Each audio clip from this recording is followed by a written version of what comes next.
Alert! Alert! The following subject is restricted to the Pro Football Central Radio Network.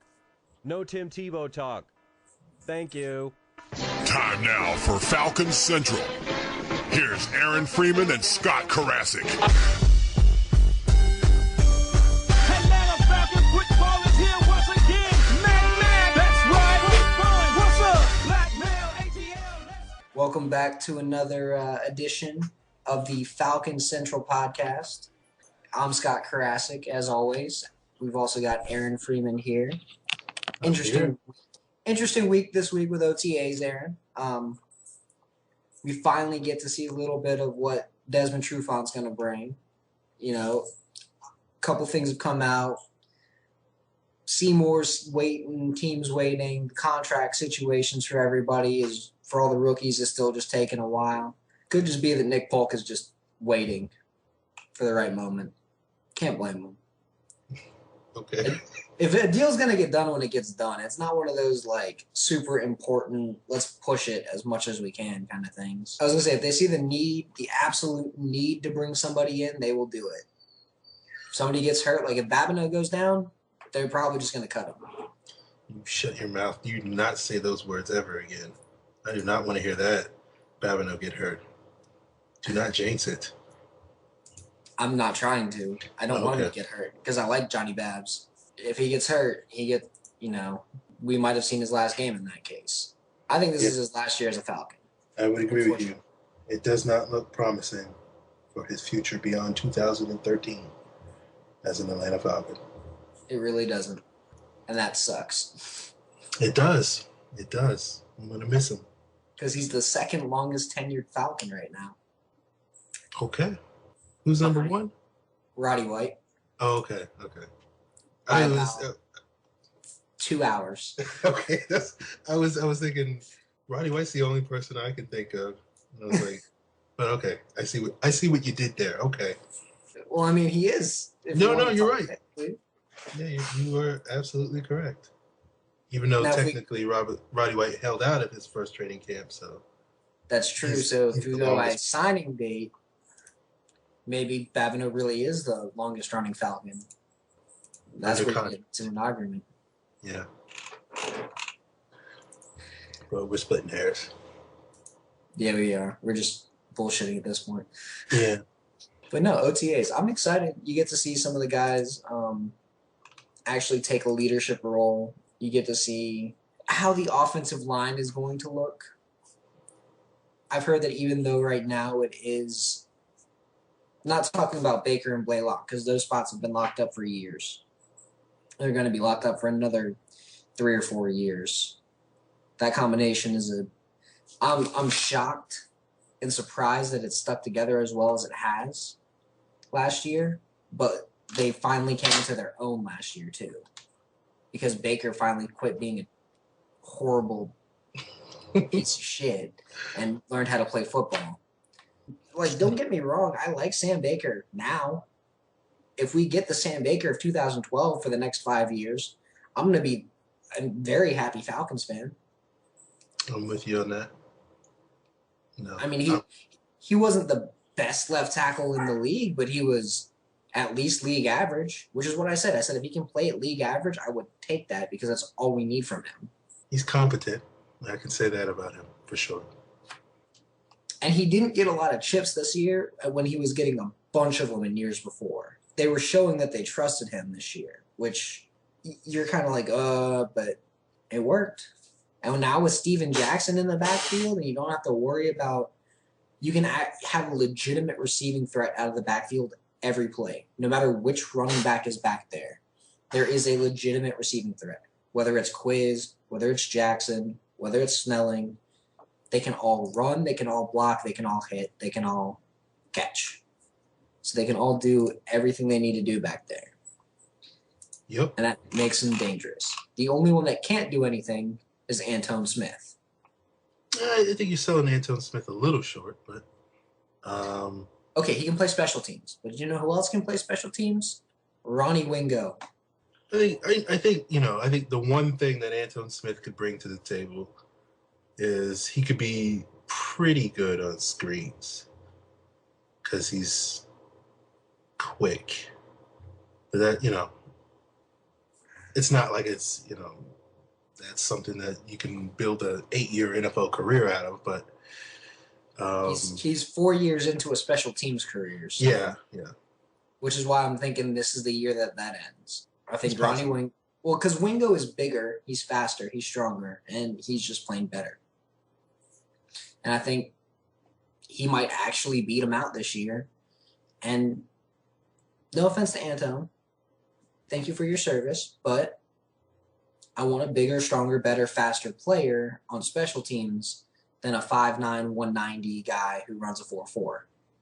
I'd rather have a 6'3", 230-pound guy who runs a 4.4 and hits like a linebacker on special team. That's fair. Yeah. I mean, Anton is a player that he has his niche. He doesn't really go beyond that niche. And if you can get a player that can fill that same niche on special teams the same way, and then also get a player that's a better offensive player, that's an upgrade. And I think the Falcons are hoping between Wingo and Josh Vaughn or who's the other guy, Donald Russell. Or even from a wide receiver, you could say James Rogers or Darius Johnson or the guy from Martell Moore out of Northern Illinois. I don't know if you watched the Orange Bowl this past year, but I wasn't very impressed with Northern Illinois' quarterback. He's very Tim Tebow-ish with his throwing style, but his receivers played balls to the wall for him, and Martell Moore was one of them. He could take a 5-yard screen 80 yards like nobody's business. It was great. It was great to watch.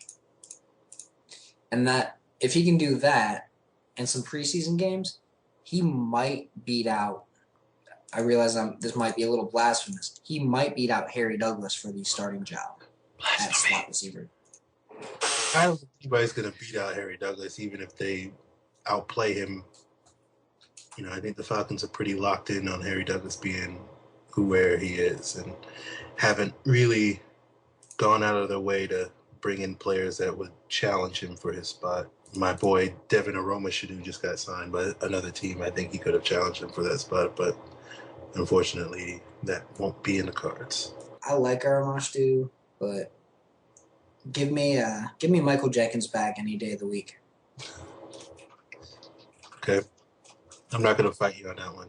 I think we're two of maybe out of 10 that like Michael Jenkins. So, well, again, I think of Michael Jenkins very much in the same light as I think of the guy we had in our show last week, Brian Finneran. I think at this point right now, Brian Finneran, if this is what we get out of Michael Jenkins, we would be more than happy with it. Like late career Brian Finneran. Mm-hmm. Go out there, run 10 yards, get a first down. Go out there, run a 8-yard slant on when you need a 3 and 6, get a first down. Go out there on special teams, knock somebody's head off. Go out there, line up as a halfback, catch a ball in the flat, gain 5 yards. Like, that's all he did. That's all we need him to do. The same thing that Brian Finneran did. You can never complain about a Brian Finneran type. All right, we are joined by Benjamin Albright of NFLDraftMonsters.com, one of many internet draft gurus, one of the better ones out there. How are you doing, Ben? Good afternoon, gentlemen. Welcome to the show, Ben. Nice to have you on. Great to be here. It's really hot and sunny out here in Denver. I don't know how it is in your neck of the woods, but hopefully slightly more enjoyable. No, it's pouring in Charleston. Doing all right in North Carolina. Very well. So speaking of the draft, we're finally getting our first look at a couple guys in actual Falcons uniforms in this year's class. Toilolo, he's still out in Stanford because they wait till like June 18th for their graduation. Weird, but I'm not really worried about it. Desmond Trufant finally showed up. And then Robert Alford's been in town. What are your thoughts as far as what they can do as starting caliber players? I think there are guys that are probably going to need a need about a full season to get their feet wet, but I think they can definitely develop into starting caliber players. Both are guys I would view as starting caliber players. Trufant is a heck of a get for the Falcons in that in that division. You really have to be able to cover, to be successful when you're going up against the Saints. The Panthers, Cam Newton, and now the Buccaneers. Offense has maybe started to come alive a little bit. So that's a division that you really want to have good man cover corners, and Trufant really brings that to the table. So I think Falcons fans will be pleasantly surprised by year 2 with what he brings to the table. Now, Robert Alford, how old is he really? Because I see 23, I see 25. You're one of those guys who's more of a watchdog. Have you figured out how old Robert Alford really is? I have not done any investigating on that at all. That's one of those things that I just find it funny, the age conflict thing that comes out there. I would guess closer to 23. If there's truth to the 25 rumor, then he pulled a fast one over on a lot of people. But I tend to err on the side of caution, and if the player says they're a certain age, well then I'll go with that until proven otherwise. Ben, if you were to pick which one of the two do you think could really emerge into an upper level cornerback, would you bet your money on Trufant or would you bet your money on Alford? Well, all total, I bet my money on Trufant. I think both are, top-notch prospects, and I think that both have the ability to be starters in the NFL. I think that Trufant maybe has a little bit of an edge, and I think that he, not just with bloodlines, but in terms of physicality and athletic ability, I think he's a guy that maybe has a little higher ceiling than Alford. I would place my money on Trufant. I tend to agree. Now, when it comes to the ceiling of the later picks, guys like Malachi Goodman, who is one of my favorites, Stanley Mapanga, what are your thoughts on those two? I see those guys more as roster guys than anything else. Goodman's got a chance to be something, but you look at those guys and I see roster guys. I see guys that are in the grand scheme of things maybe just a guy, but they'll be solid contributors, but not maybe not Pro Bowl caliber, All Pro type players. When all is said and done, they'll be solid guys that the home team will like. Be fans of because they're pulling for the home team guy, but not. Maybe not the elite talent that will get the recognition across the board in the NFL from other cities. So you're saying they're going to be closer to, say, Stephen Nicholas, or one of the Falcons' favorite guys years ago was Chauncey Davis, a defensive end, or even like a Brady Smith.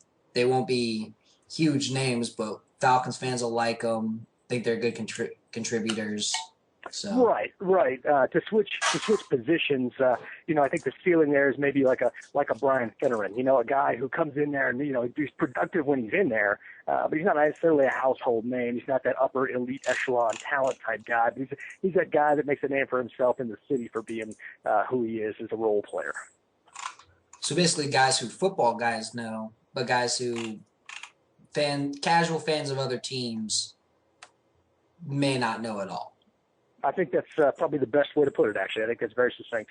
I just want to get your opinion on this, Ben. I think Scott and I have expressed our thoughts on it in the past, but the Falcons potentially had a need at defensive tackle, and a player like Sharif Floyd fell down the board, and the Falcons ultimately traded up to get Trufant, and Floyd ultimately went to the Vikings. Would you say that the Falcons potentially missed the boat on Floyd, or was all the pre-draft hype about Floyd, was he a little bit overrated? Did he end up going where he should have gone, or was he a potential steal for the team that picked him in the latter half of the first round? To be honest with you, I was kind of low on Floyd. A lot of the people that I talked to said that it was media hype that was driving him up on these mock drafts and things like that. I thought that Floyd went a little earlier than he should have gone, to be honest with you. I had him as a late first-round guy. He's not an every-down player. He's not a guy who goes out there and gives effort on every play, takes plays off. He's just not a guy that brings production. His production comes in spurts. and against, usually against lesser competition. So when you're looking at that, I think that the Falcons made the right move. I think they went up and got the cover corner that they needed, and I think that they passed on, a potential flop at defensive tackle in a division where you need man cover corners to play square off against teams like Carolina and like New Orleans. Okay. That's about where me and Scott were on that. We were just talking earlier about Jonathan Babineau and the possibility or the probability that this would be his last year in Atlanta, and the Falcons would be in a situation next year where Babineau and a previous flop in Parade Jerry and Corey Peters, one of their better picks, would all be free agents, and there would be a need at defensive tackle. And potentially, if you were to get a player like Floyd, who many people pegged as one of the best defensive players in this draft, would that have solved that position? But clearly, you are like-minded with us in thinking that may not have been the best move. Right. I don't even think it would have been a good move, to be honest with you. And I think that if you look at the grand scheme of things, defensive tackles tend to come in and contribute almost immediately. So you can go to the draft next year when those contracts are expiring and you let those guys walk. And if the guy you want is out there, you go out and get him, and he can probably contribute right away. Most defensive tackles can contribute pretty quickly in the NFL versus corners, wide receivers, and some of these other positions. Sometimes corners can contribute early, sometimes not. But teams like or positions like wide receiver, where it can take almost 3 years for a guy to really develop. Those are the guys that you need to project your need ahead of time. Yeah, defensive tackle, where it's kind of a plug-and-play position, you don't really have to project that need ahead of time. You can just go get him at the draft once once the contracts run out of the tackles you have. I agree with that. You can always take a defensive tackle and pop him right in there, because Corey Peters was a third-round pick and he did fine. And next year's defensive tackle class is really deep already. And I think you see a lot of forward thinking there by the Falcons staff with that. It is a deep class coming up next year. They're waiting for the contracts to expire, so you're not overloaded at the position, or you're not sinking a pick into somebody you really don't want just because you feel you have a need coming up. So I think that was smart drafting on the Falcons' part. I agree with you there. Now, as far as current free agents, are you a little bit surprised that Michael Turner's out there, considering how bad he was last year? I'm not either. Not in the least. And I got to be honest with you, I'm not as sold on the Steven Jackson signing. He's great in pass pro, and that'll be really good for Matt Ryan, with throwing out there the White and Julio. But I don't think, as far as the ground game goes, that Steven Jackson's really going to provide any upgrade over Michael Turner in the long run. Maybe a slight one, but no, I'm not surprised that Michael Turner's out there. He went from being the Michael the Burner Turner to Michael the Buffet Turner about 3 years ago, and I really haven't been sold on him since. See, but I think that Steven Jackson is at least what good Michael Turner used to be. I'm not going to say good Chargers era Michael Turner, but I'll say Michael Turner maybe just a few months removed from the peak of that career, maybe that second year with the Falcons. Jackson's lost a step. I saw him, I was at Rams camp last fall, talk with him a little while. He's just lost a step. He's had so much wear and tear on him, and been stuck on so many teams with poor O-lines and poor play. He's just had a little taken off of. Maybe this rejuvenates him. I don't know. Playing with a guy like Tony Gonzalez, who experienced some of the same things in Kansas City, and you kind of see a reemergence with him, even though he's well into the twilight of his career. Maybe you get that same resurgence with Jackson. I don't know. But as it looks to me from what I've seen most recently, I would say not to expect huge things out of Steven. I would agree with that. He's also going to take a less workload. Scott was saying that he's going to take a less workload, and the thing I would add was I think the Falcons probably aren't looking more for Jackson to be that 1,200, 1,400-yard back. I think they're trying to get him to be more of a fourth-quarter finisher for them, kind of like the law firm was in New England. Right, I can see that. Maybe a short yardage guy who can come in on third downs and pass blocking situations and things like that. I think 800 yards is probably a reasonable expectation for Steven. Maybe in that range. I wouldn't put too much higher than that. yeah, he could be a guy, he's kind of a load, and he can definitely pass block. He's a savvy, smart veteran. So that's, it fits the mold for, what the Falcons look for. But, again, he's not a guy that, when you look at Turner or whatever, he's not a guy who's going to churn out 1,200 yards. And at this point in his career, Turner's going to be lucky to churn himself a camp invite. So I'd agree with you there. I think Turner might eventually end up on a roster, but I feel like he's played his last football. Probably, at least in the NFL. The Falcons are looking at signing Richard Seymour. That's been rumored in the pipeline the last couple of weeks, and it seems like it's a move that's potentially going to be coming on the heels of the Falcons getting Matt Ryan a big extension. Do you think that's a good move? Or perhaps a second question would be, would the Falcons be better served bringing back a player like John Abraham instead of bringing Seymour into the mix? Well, with the first question, yes, I think it's a good move. You definitely need to generate a better pass rush, and I think that bringing in Seymour gives you a little bit of scheme versatility and flexibility as he can play that end or he can play the under tackle. It just depends on where you want to set him and how you're lining up. As far as pursuing Abraham, Abraham's more of a pass rush specialist than Seymour. A little bit less scheme diverse as far as that goes. Abraham's pretty much going to play the end only. I don't know if they'd be served with the price tags being what they are. I don't know that necessarily going after Abraham be the right move. Maybe bringing some new blood in and Seymour, a guy who's kind of on the backside of his career, might be hungrier than an Abraham. I don't know. That would be speculation, but I'm pretty sure at this point that the Falcons are going to go out and get Seymour. It's pretty much a done deal at this point, is what I've heard. So, I think that it's probably the right move. Given my choice of the two, I guess it just depends. I think that the Seymour is the right move in this scenario. Okay. So maybe for another team, you would probably pick, maybe a team like the Titans or so, you probably pick Abraham. If you're the Broncos, if you're the Denver Broncos, I would take Abraham. Okay. That's fair. Yeah, because the Broncos need a defensive end with Yes, they do. Doomerville. Yes, they do. Well, I could be out there, and if Von Miller flushing the quarterback to me, I could probably get like 4 sacks. They plan on letting Robert Ayers do his thing. We'll see how that works. I'm not a fan of Robert Ayers. The fact that he's even in conversation to start is a bit ridiculous, unless he's playing on the left side. Yeah, it's a maybe. Right, he's okay in run support. He just doesn't get a feel. He lacks that first step. Doesn't get a feel quick enough in the pass rush. He feels the run game out fairly well. But if he's your starting defensive end, you need to be looking for another defensive end. Like we were talking about earlier in the next draft class. Speaking of the next draft class, just a quick question: Is Jadeveon Clowney? Your opinion? Is he the huge the franchise changing defensive player that he's being built up to be? Absolutely. Yes. Okay. Yes, and yes. All right. No question. So do you think there is a possibility that one of these quarterbacks is going to leapfrog him as the number one player?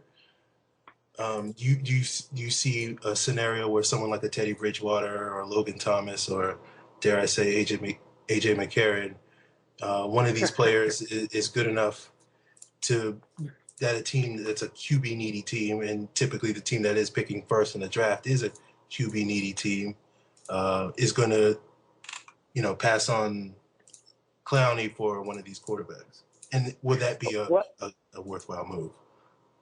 Potentially. If it's a franchise that really needs a quarterback, Bridgewater may be the way to go. I can guarantee you right now that neither Logan Thomas nor A.J. McCarron will leapfrog Clowney, and neither one will probably be picked in the first round, maybe first 2 rounds. McCarron might sneak into the second. I highly doubt it, though. I see him more as a 3rd and 4th round type guy, when all's said and done. At Bridgewater, maybe you could look at that. If Taj Boyd maybe makes that step, that leap that RG3 made in his last year, he could be a guy you could be talking about there in that top 5, maybe make that leapfrog. There's a couple of the hot names out there that people talk about, but I don't see a guy like David Fales being taken in the top 10. I like Fales a lot, but he's probably a late 1st, early 2nd round prospect when all said and done. I think Bridgewater's probably the guy as far as that goes, and that's assuming he comes out. that would be the guy that would leapfrog Clowney to a quarterback needy team if that were the case.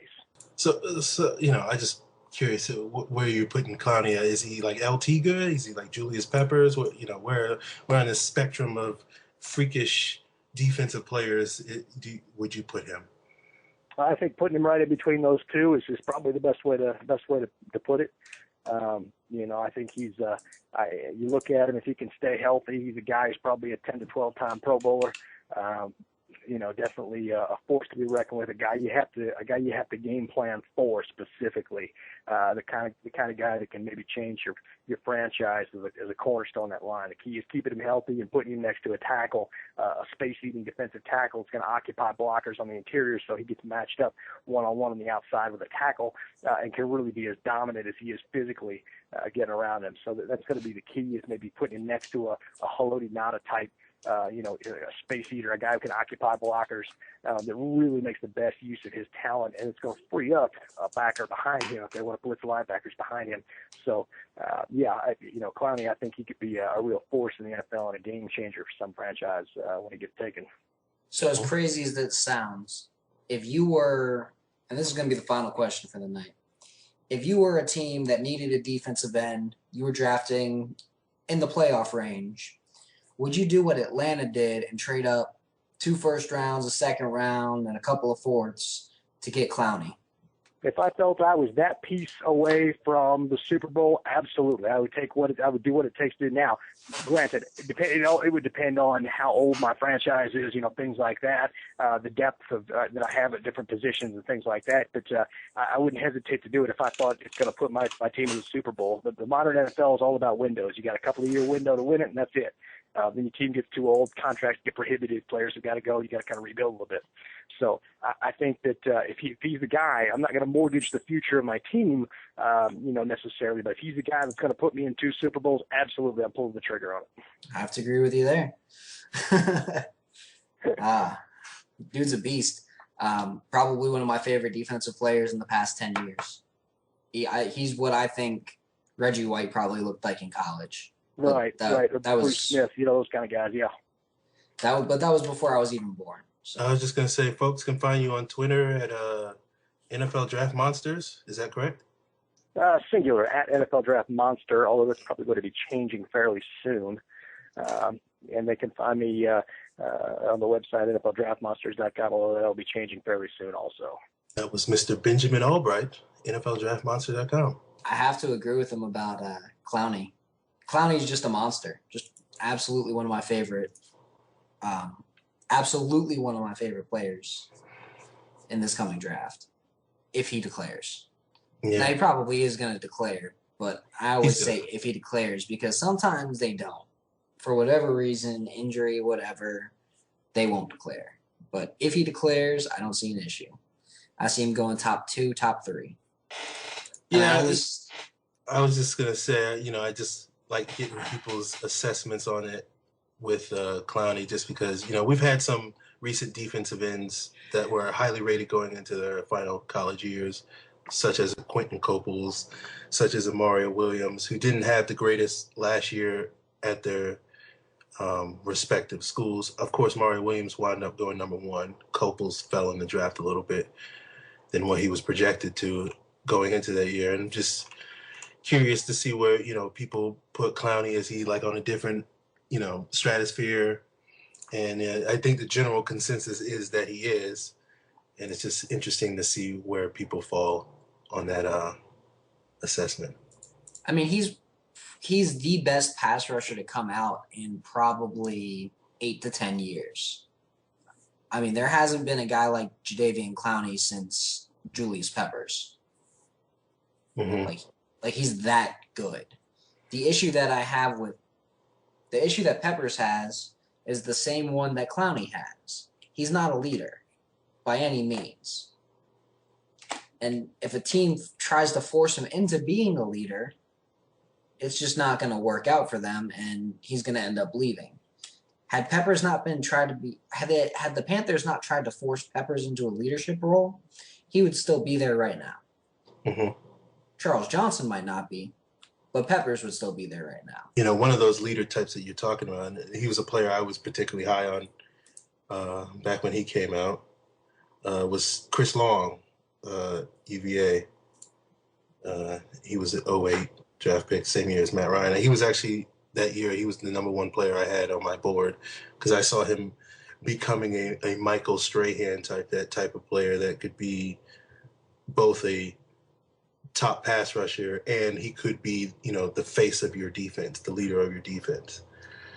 But, you know, a player like Clowney can blow a player like Long's production out of the way so that you don't even really care that he's not that sort of, you know, top tier character guy.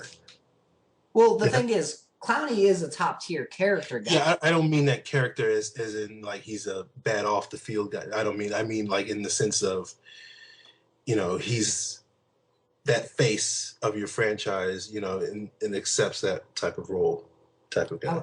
I like to compare Clowney's personality on and off the field from everything I've heard from guys at South Carolina. They basically compare him to Peppers, though. Hardworking, busts his butt day in, day out, you know, works his butt off, you know, on and off the field. When he makes a play, he gets hype. Everybody gets hype around him, but he's not the captain. He never will be the captain of the defense. He might hype everybody up with his play, but he's just not. He's not going to be the guy that's going to sit there in the middle of a huddle and start yelling to amp people up. He's not a vocal leader. Mm-hmm. He's just one of those guys that says, I'm going to make plays, you make plays too, everybody's going to be happy. And I think that defense at South Carolina this year is going to be nasty. Chaz Sutton is going to make a name for himself.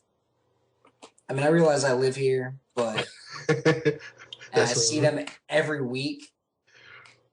But this is probably the best defense that I've seen since Richard Seymour and I want to say Marcus Stroud were the defensive line at the University of Georgia. That was a hell of a defensive line. Yeah, it was Marcus Stroud. The pair of 6'6", 310-pound guys right in the middle of that defense made it ridiculously good. And 99, I guess, that 99 Georgia team? That 99 Georgia team, yep. Okay. That had Charles Grant, and I want to say it had Will Smith on it too. Or maybe I'm thinking somebody else. You mean, yeah, I think Will Smith, you're thinking went to Ohio State. Yeah, Will Smith went to Ohio State. I'm thinking of somebody else. But that 99 Georgia team was nasty. It was just nasty. Kendrell Bell, Will Witherspoon, Tony Gilbert, you know, Seymour, Jonathan Sullivan, who is pretty bad, but he was an NFL bust, but he was a good college player. He was a great college player. He was insane in college. He just god awful in the pros. Josh Mallard, who was a longtime special teams guy. He was good in college too. Great in college, but again, special teams guy. Great special teams guy, but still just a special teams guy. Jonas Jennings played left tackle for the Bills for a couple of years. I do remember Jonas Jennings, yeah. Was pretty bad for the Bills for a couple of years. Yeah, I think that's going to be, you know, with the exception of guys like Seymour and Stroud you named and a couple other guys, you know, there was a lot of, you know, great players on those late 90s, early 2000s Georgia teams that were great in college that everybody thought was going to be, oh, this guy's going to be huge in the NFL. Not so much. No, not at all. And I think that they were like second in the SEC that year too, but not even close. Yeah. I still say some of these, that 99 Georgia Tech game was amazing. It was absolutely amazing. Where it was 51-48, Tech beating Georgia. I was at that game. I was 11 years old, but I was at that game. Now, there's so many names that were good in college, and you're just like, man, what happened? Got guys like Nat Dorsey, who stuffed Julius Peppers, the only guy to stop Julius Peppers to 0 sacks over a 4-game series. Yet, he did horrible in the pros. I thought he was going to eventually be a first-round pick, and he just. I do remember Nat Dorsey. Yeah, he was a player that I remember, I think is going into his last year, he was projected as a first round pick, and then was he like a seventh round pick or something like that? I can't remember, but No, he was like a third or a fourth round pick. Okay. He wasn't horrible. I just remember his draft stock fell that last year because I remember that final year he was at Georgia Tech. Everybody thought he was going to be, first round, top 15 type of player. Because that's what happens when you stop. That's what happens when you stop one of the best pass rushers of your era to no sacks, barely any pressure, and yeah. He could have been so good, and he was just so bad in the pros that it's like, what the hell happened, dude? You could have started.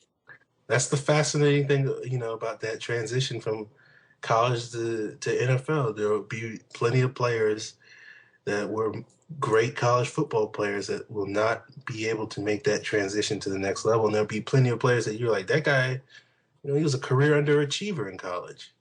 And then he comes in the NFL, and all of a sudden he's the greatest thing since sliced bread. An example, and not to say that this guy was a bad college player, but he was pretty nondescript, is Mike Wallace. You look at Mike Wallace at Ole Miss, he was good, but you didn't watch him and you say, oh, this guy is going to be, one of the most feared receivers in the NFL. He gets to Pittsburgh, and he becomes that in his first 3 or 4 years. Whether or not he carries that over into Miami this year and in future years, we'll see. But, it's just one of those things where, that's what the draft process is hard. And, Not a lot of people watch Mississippi football, to be fair, though. That is true. In recent years, that has definitely been true. Not since Eli was there. Have they that year they had Jevin Sneed. They were hyped out the wazoo that year. Because they beat Alabama or something by like 6 points in the final 3 seconds of a game, and everybody was all excited, and then nothing. Which is it's very Ole Miss of them. That's fair. Because I feel like every year there's that team that they get that one unexpected victory, they get rated way too high, and it just reminds me of that year that Ole Miss had Jevin Sneed and magically got moved up to like 4th in the rankings. They were like 3-0 and they were ranked 4th in the nation. And you could just look at it and be like, this team's not the 4th best team in the nation. What are the pollsters smoking? One year it was South Florida. That was old missing everybody. I think it was like 2 or 3 years ago. Boise State does it late every year. I've never been a believer in the whole Boise State deserves a national title game because they don't really play anybody thing. But when they've got one loss and they're still ranked in the top 10, come on now. I'll say this for Boise State. When they played premium competition like Oklahoma, like Georgia, they handled themselves. Now, granted, for both, teams like that, they had Virginia Tech as well, I believe was another team that they beat. But in all 3 of those cases, they had like a month or the offseason to prepare for those games. They didn't have to do it week in and week out, which is the main argument against Boise State.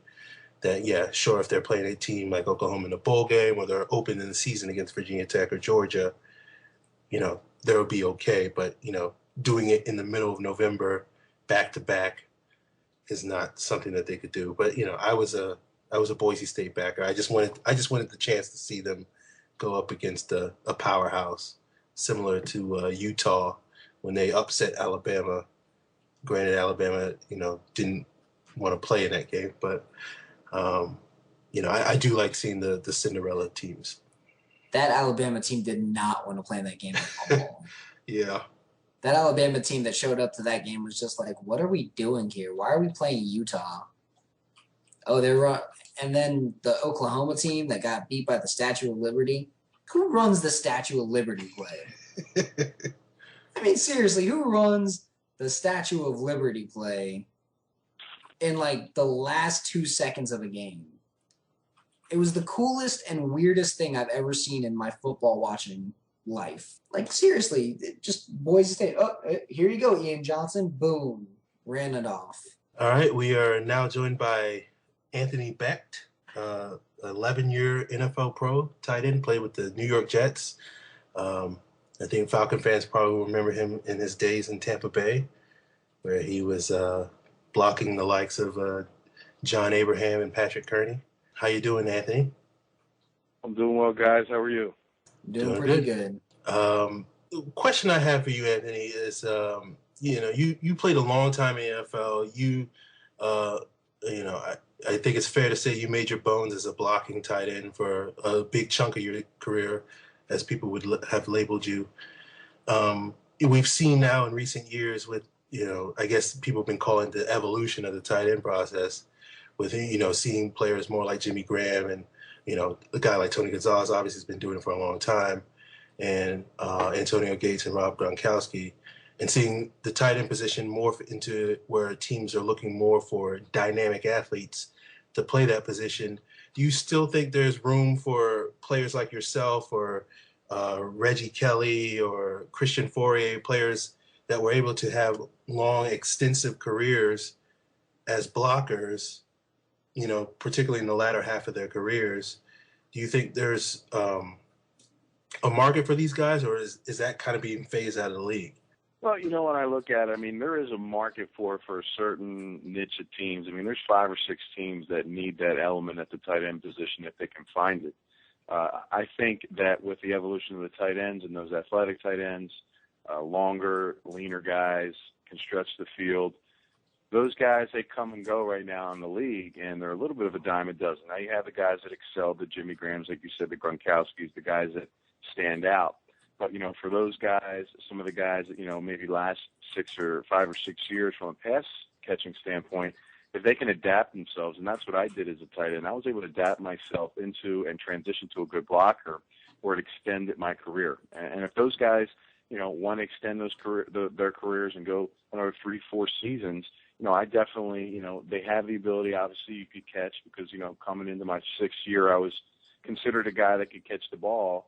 Yet, here I am, being labeled as one of the better blockers in the NFL. So it was kind of a great mix. You also see the tackle position right now with the extra tackle, the extra lineman being carried, and the lack of linemen obviously around the league as far as depth. You see a lot of those guys being used as that extra tight end now. And teams really, at the end of the day, don't really care if their tight end can block or not. If they can stand in front of the guy and just, get in his way, that's really enough for them. They'd rather make their hay in the passing game with them, sacrifice a little bit, maybe, use the tackle and extend their blocks and kind of get that end swallowed up and let the tight end kind of just go out there and drift, get strong safeties, easy release out, get linebackers. So, there is an evolution with the tight end. I think there is a small niche of teams, but, it is a process. Like I said, there's without the Wes Welkers and the Danny Amendolas, the guys that can run those, those middle shake routes, those option routes, that tight end is such a better option for teams, being that, they can stretch the field, they're longer, and they just pose so many different mismatch problems for defenses. So speaking of tight ends, I'm going to relate this back to Atlanta. Have you had some time to watch some of the guys coming out this year? And specifically, have you been able to watch Levine Toilolo? Well, I personally work with Tyler Eifert's Vance McDonald and old boy from San Diego State, Gavin Escobar. 3 very good tight ends. They all went early in the draft. They all offer something different. The gentleman from the player from Stanford, Tutaluli, is that how you say it? I'm probably mispronouncing it myself.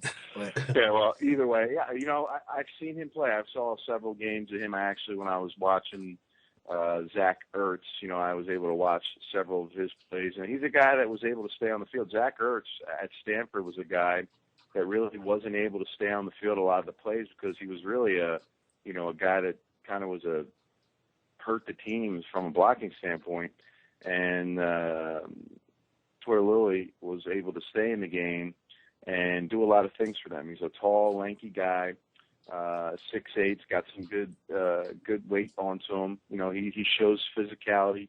He's a guy that obviously poses huge problems in the red zone, high balls, a lot of those situations where, he can take advantage of them against a strong safety or a linebacker. he's an adamant blocker. So he's a guy that can stay in the game on a bunch of downs and be a productive tight end and help them and be a nice complement to, obviously Gonzalez and the other tight ends that are playing. So, he could be a factor. I mean, I don't think he's a game breaker yet. He's a guy that I think doesn't demonstrate anything that's, overproductive.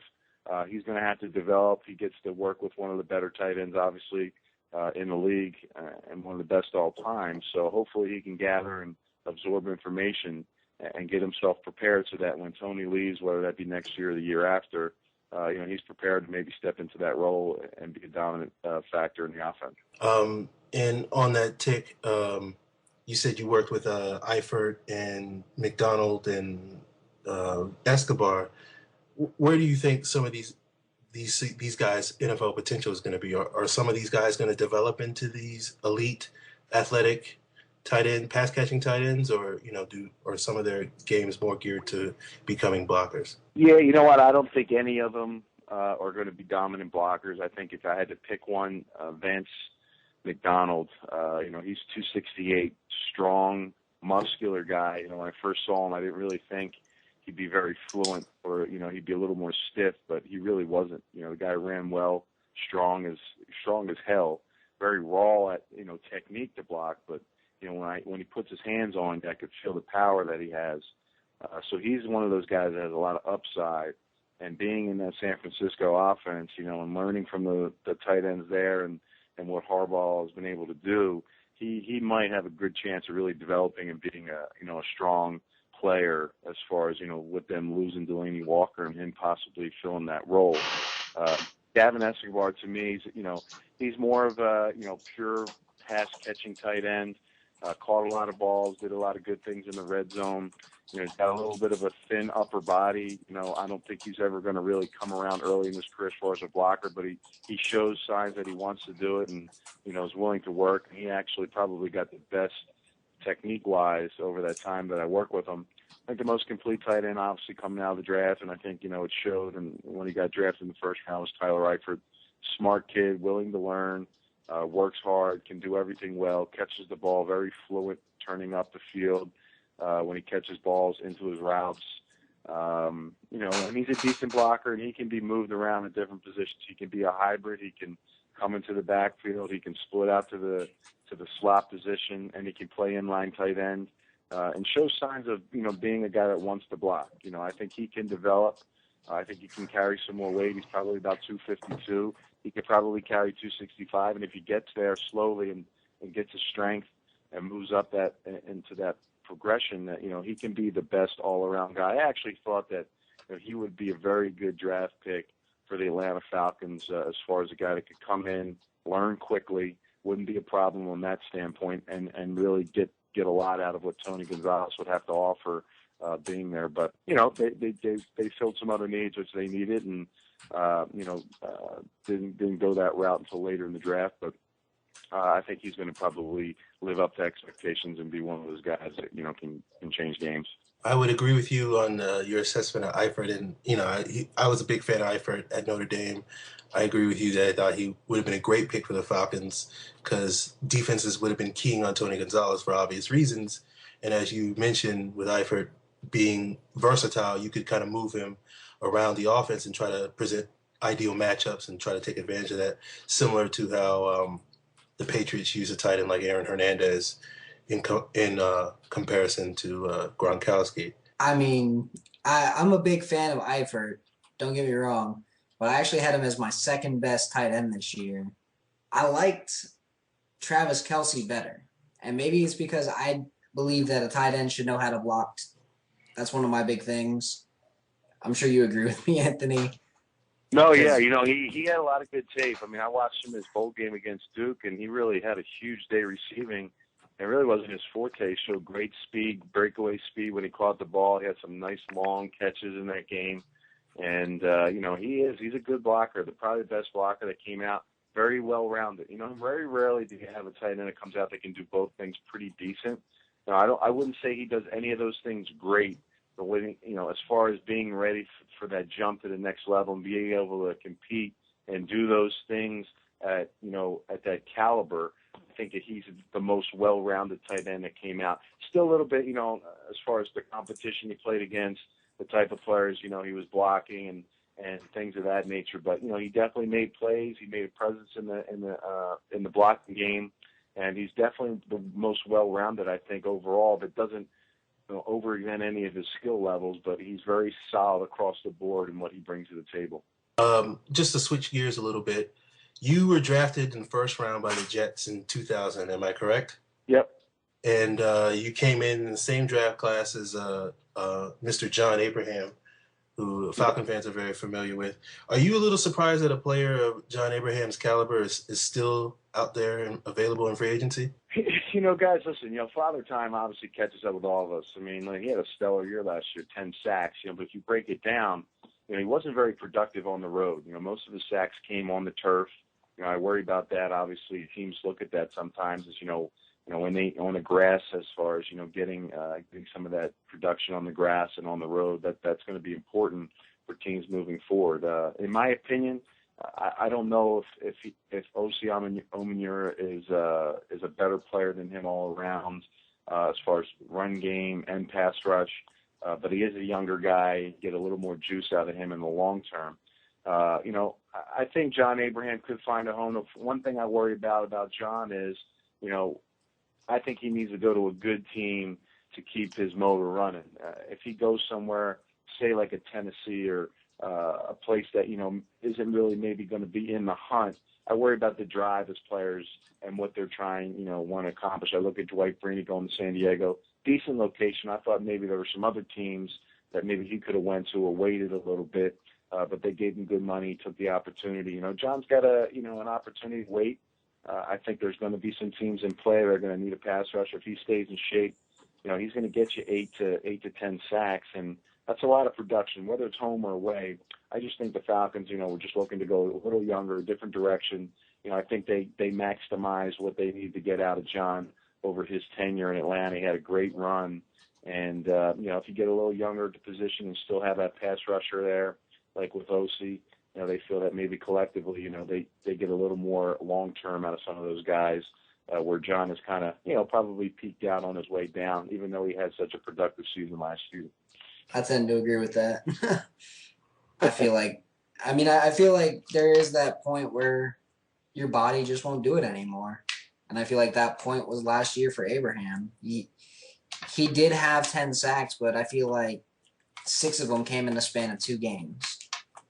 Yeah, you're right. I mean, when I looked at it and I broke it down when we were going over free agency, it just didn't seem like they were in points where they were, game-changing opportunities, big games, divisional games. He didn't have a lot of sacks, which is, obviously you want to make your hay against your divisional opponents.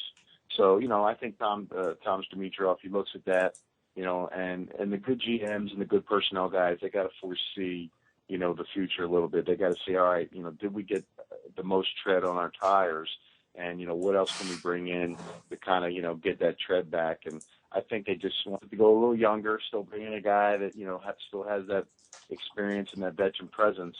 And you make the change and you get a little more wear. So, listen, it's going to be a call. Obviously, I think from a defensive standpoint in Atlanta, I'm a little bit worried, across the board. Is just their defensive backs, who they signed, who they brought in, where they drafted, and what they're going to be leaning on, some of these young guys. And, when you're looking at, explosive offenses, especially in your own division in Tampa and New Orleans, and what Cam Newton can do, they had some problems within the division. Even though they beat those teams are going to get better offensively, and I think they took a little bit of a step back on defense. So puts a little more load on you guys offensively to really, put the points up and protect those leads. Speaking of division opponents, you are a former Buccaneer. I'm sure you're pretty still tied to that organization in some senses. Do you think the Bucs are going to be a legit challenger to the Falcons and maybe a team like the Saints if they're bounce back for the division crown, or are they more shooting for kind of just trying to get into the playoffs as a wild card team? You know what? I don't know if they'll win the division. I think they're going to press it. I think 10 wins. If they don't get 10 wins this year, I think it's a little bit of a disappointment. I mean, offensively, they're returning 2 Pro Bowl guards that they're going to get back. after a guy that's rushed for 1,400 yards without him, without those two guys. Josh Freeman, another year in the system, consistency, continuity for him. I expect him to have a bigger year. I want to see him step up, contract year, kind of get in that Joe Flacco mode where he has a lot of confidence and goes out and gets that big contract. Defensively, there's starters. You gotta, I don't know who's better in your division right now in the defensive backfield. I mean, if Darrelle Revis is healthy and he's ready for game one, Deshaun Golson's the top strong safety in the league, and then you got Mark Barron and Jonathan Banks, who you drafted, who I was very high on coming out of the draft, and then Eric Wright, who goes from a guy that was supposed to make $7 million, now he's making 1.5. So that's got to be a little, that would piss me off as a player, even though it was his own fault he got that. He's going to have to go out there and prove himself. So got some hungry guys on defense. I worry about Michael Bennett's departure. I thought he was a guy that you keep. He's young, 10-plus sacks, one of the best defensive ends against the run, and they let him walk, for a 2-year, whatever it was, $7 million, $10 million deal. Adrian Claiborne, Daquan Bowers, two defensive ends, that are going to be productive, but, where's the depth? It's pretty hot in Tampa the first 8 games of the year down here, and that's going to be tough from a rotation standpoint to rely on guys that really aren't big-name guys that can make a game-changing splash.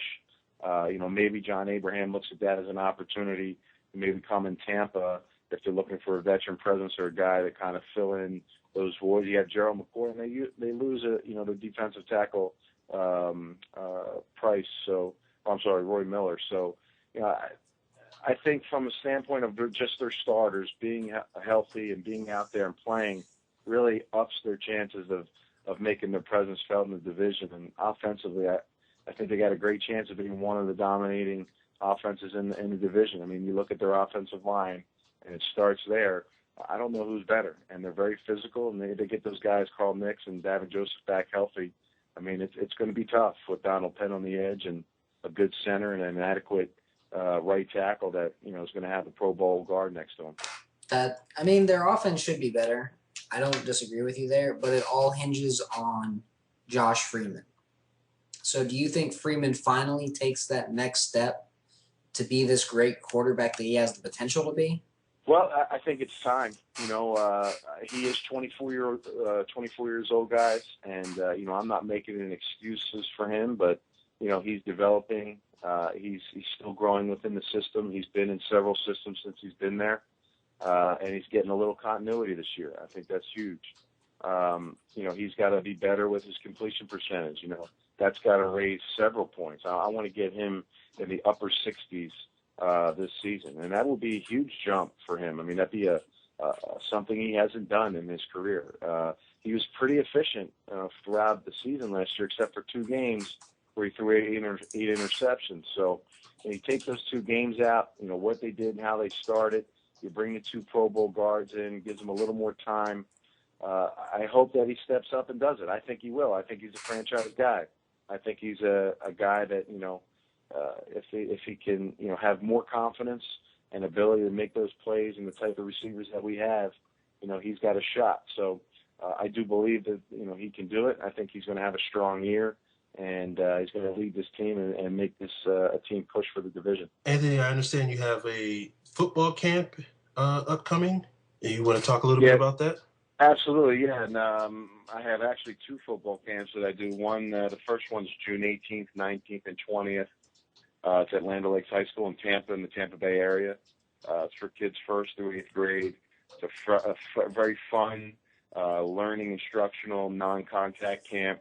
It's for the kids that have been playing football their life, or the kids that are thinking about it and want to learn. They learn all positions, offense, defense.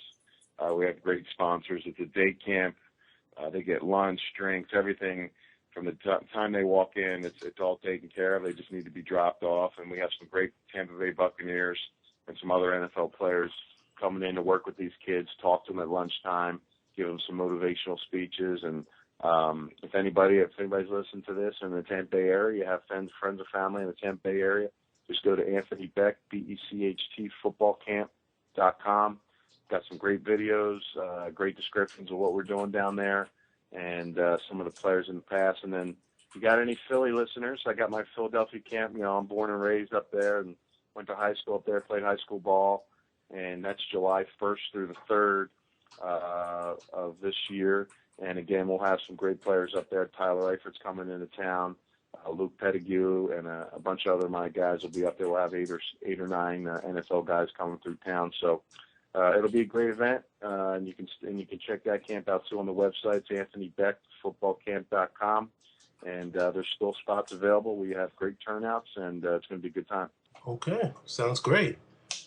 Good to get the young kids involved and help them out, learn the game of football, because I know, this whole head injury thing is a big deal, and they're trying to teach kids to play the game right and teach them proper technique, and it sounds like you're trying to help young kids learn these things. Yeah, absolutely. It's a great base for them to understand the game and let them know that, and let parents know that, football can be a safe game if played properly. And, there are a lot of new rules and new styles, but at the end of the day, we try to teach it the right way. We've been doing this now for the last 8 years, and, the kids develop and they get to understand the game, and they get a little life lesson here and there too, which is, just as important as the football. Absolutely. Absolutely. Yeah. You have a Twitter account that people can check you out? Yeah, I do. Well? Yeah, well, I have my own Twitter account. Obviously, it's Anthony_Becht, BECHT. Put a lot of content up there. I'm 100% football, but I get into the NBA. I get into a lot of things, and kind of give my opinions, and try to give the fans what they want. And outside of that, I give a lot of comments just on life and things going on in the world. So if you want to jump on and follow, it's Anthony_Becht. All right. Well, Anthony, thank you for your time, and we hope to have you on again. Maybe when the Falcons and Bucks. I appreciate it. All right. All right. Thank you for your time. That was Anthony Becht, former tight end for both the Jets and the Buccaneers. Yeah, we went to West Virginia as a Pitt alum. I wanted to give him a hard time, but I figured that would be a little classless of me. So, plus West Virginia is way better than Pitt is right now, so I can't really talk trash. Yeah, West Virginia kind of dominates Pitt in that aspect right now. Pretty much, yeah. So I'm waiting for Pitt to get good again, so maybe I can start talking some more trash to some of these West Virginia alums. There's a lot more of them, though, and you're not going to enjoy talking trash to them. Well, I mean, the one thing I can say about Pitt is we got the Hall of Famers, and we do have Larry Fitzgerald and Darrelle Revis. So the pipeline into the NFL is doing pretty good. So, I mean, you just named 2 future Hall of Famers right there. Yeah, we got Marino and Ditka, Mark May, Hugh Green. I'm not going to sit here and turn this into a Pitt Panthers podcast. So we can. Who would win in a fight, Ditka or God? That's a trick question, Bob. Ditka is God. Man, I love the super fans. They were by far one of the best skits that was ever done by Saturday Night Live. Yeah, that was Chris Farley, right? Yeah, Chris Farley. I want to say he was the one that always choked on the Polish sausage, so he had troubles there. Just a lot. It was Chris Farley. It was, I want to say, John Goodman. All I know is that was a great. It was by far one of the best skits. Bob Swersky's super fans.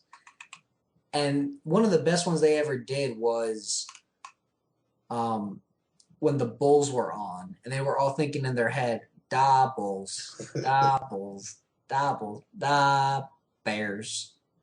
So let's see. It was Mike Myers, Robert Schmigel, I don't even remember who he was, Chris Farley, Joe Mantegna is who it was.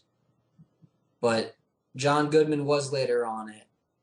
They had a couple other people just randomly thrown in there. Yeah, Robert Smigel did the TV Funhouse and the Courage, the Insult Comic Dog. Yeah, he was probably the weak link of that entire thing. Okay. All right. He was the Dante Robinson of that group? He was. He was the Dante Robinson of that group. Like, even when they went from Mike Myers to John Goodman as Pat Arnold, it was still a pretty good group. Because what it was is Mike Myers left completely, and then they magically threw in John Goodman and said, oh, Pat Arnold got fat. And everybody was just like, oh, that makes sense. And rolled with the punches. It was great. It was hilarious, but it was great. Again, the things that we watched growing up, even though that's probably also before my time, I did watch that growing up because my sisters were in love with SNL and Mike Myers and all these people.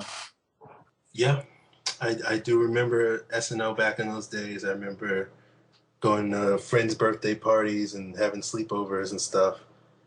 And we, in our, back then when I was like 7, 8 years old, I used to think Adam Sandler was probably the funniest human being to ever walk the face of the earth.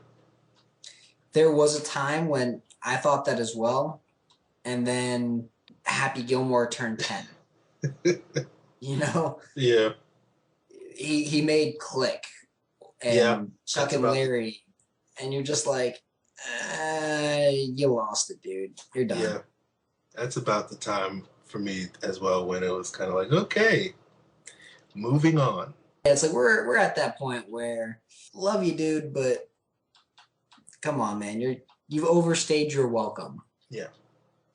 Fond memories of childhood, but he doesn't need the money. He's just doing it for. I feel like at this point he's just doing it because he's like, I can be a total douchebag on television because I'm Adam Sandler, and people will still buy my shit.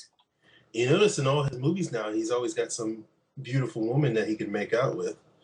Brooklyn Decker, Jennifer Aniston, Salma Hayek, Kate Beckinsale. I think he's just doing it just so he can, I'm assuming he's married, so he can basically cheat on his wife and get paid for it. I mean, that is the smart way to do it.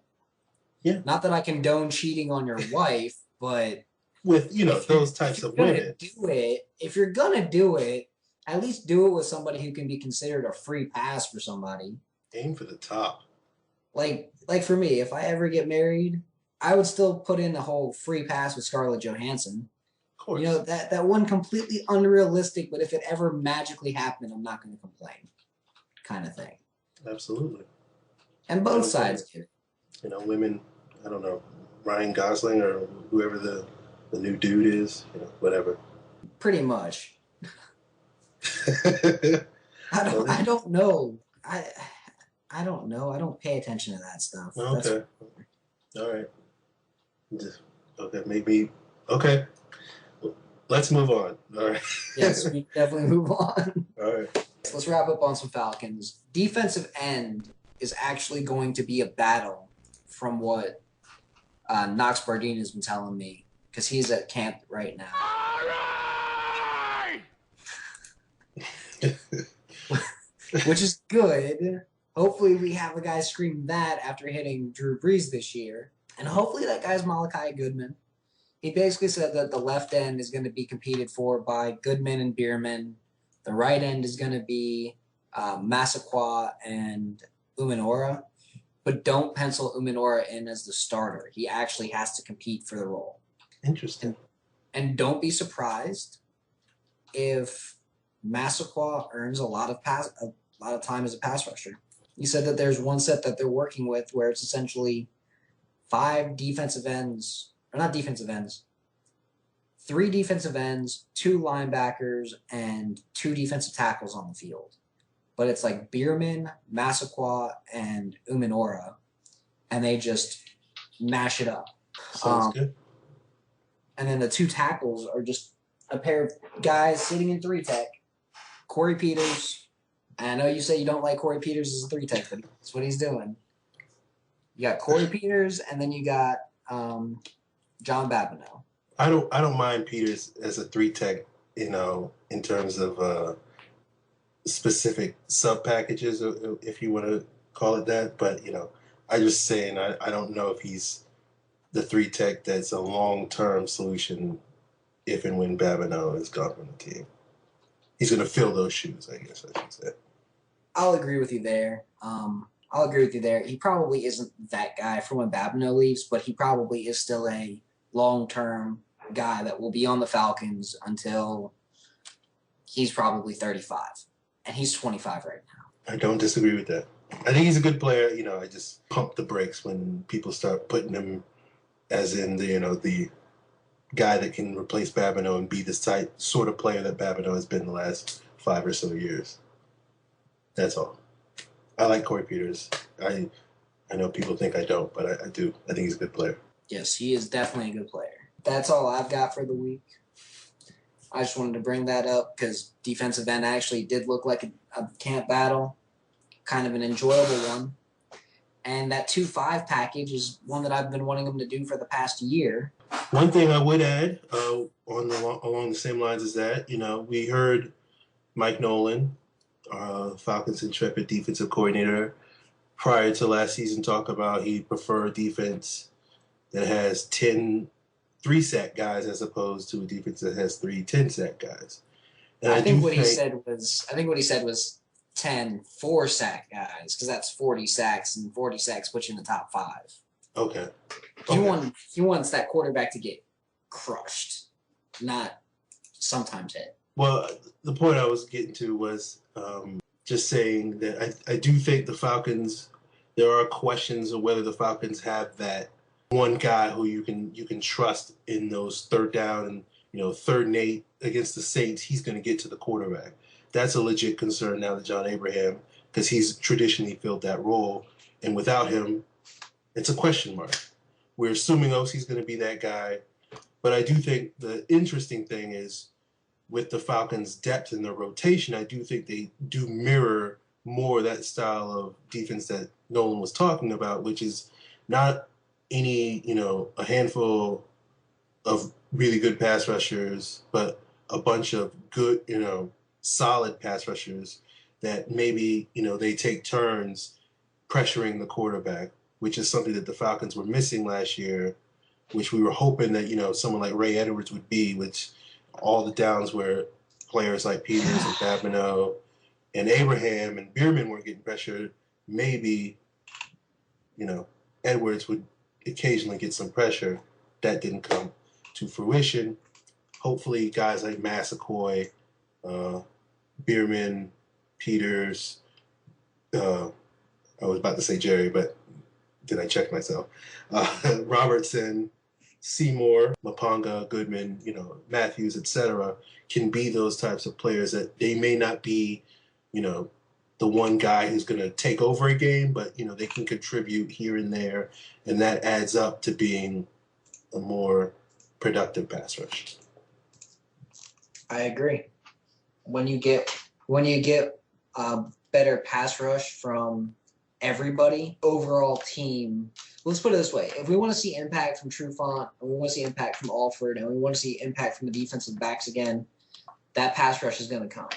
Now, we may not see a bunch of sacks. We may see a lot of interceptions again this year, but I think everybody out here will take interceptions over sacks every day of the week, especially if it's 30 interceptions over 30 sacks. Mm-hmm. I would take that every day. Yeah. Turnovers are key when you have our offense, and you can turn those interceptions into 7 points, Exactly. We can cover that a little bit more next week. Talk a little bit more about how the defense is going to look under Nolan, because that's something that I've wanted to go into. And then from there, I don't know. But I did want to talk about that next week. We're going to try and line up another couple of guests. And I hope everybody has a great week. Thank you for tuning in to the Falcons Central podcast. Tuning in to Falcons Central. For Falcons news, blogs, stats, highlights, and more, log on to ProFootballCentral.com.